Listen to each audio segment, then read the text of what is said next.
Texas governor goes one-on-one with Oprah Winfrey today. The Democrats' policy of bombing and sanctions that kill 5,000 I'm sorry, you can't ask that question, sir. When was the last time Laura really chewed you out, and what did you do to tick her off?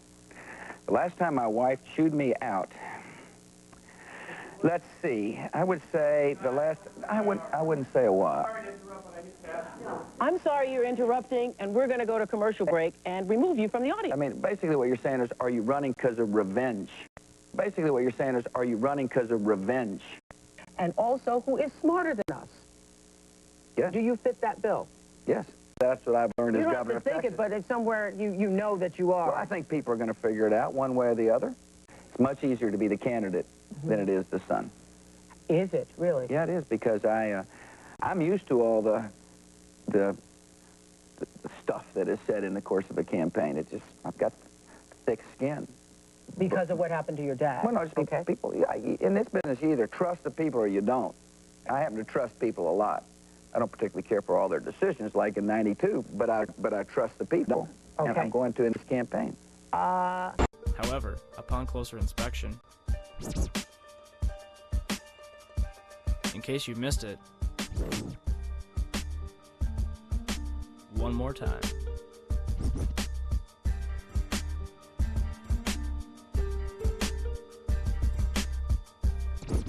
If you look closely, you'll notice that the shadow of the plane meets the building after the flash occurs. This means that the flash is not the fuselage colliding with the building, but rather a separate event. Not to mention that the flash is twice as wide as the fuselage itself. Now, this video clip that we've just examined came again from the Naudet Brothers documentary that was being filmed in the streets of New York City on the morning of September 11th.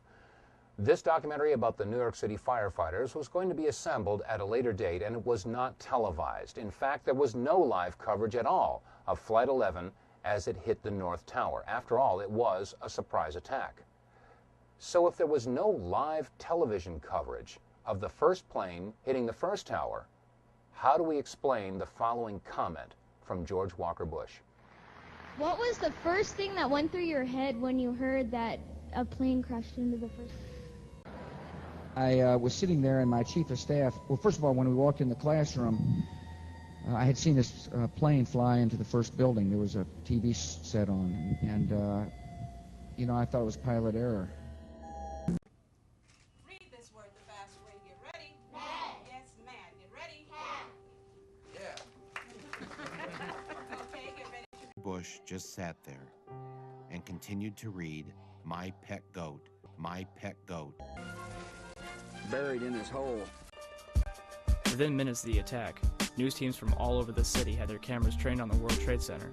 Therefore, the second impact was covered by almost every conceivable angle. This footage was shot by CNN.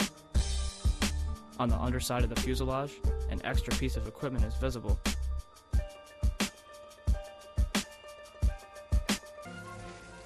Buried in his hole. Buried in his hole. And when it was over,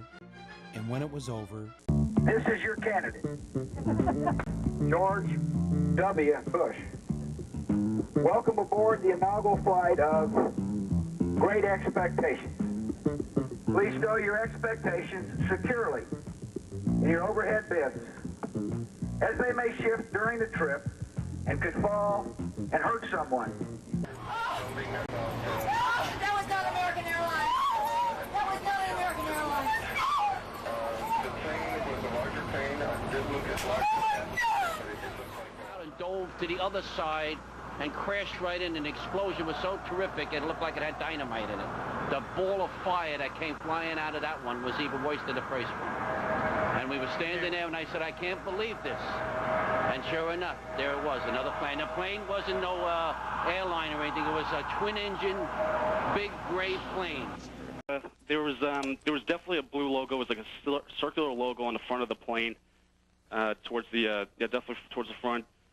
It definitely did not look like a commercial plane. I didn't see any windows on the sides. Mark, if what you say is true, those could be cargo planes or something like that. You said you didn't see any windows in the side? I didn't see any windows on the sides. I saw the plane flying low. I was probably like a block away from the subway in Brooklyn, and that plane came down very low. And again, it was not a normal flight that I've ever seen at an airport. It was a plane that had a blue logo on the front, and it did not look like it belonged in this area.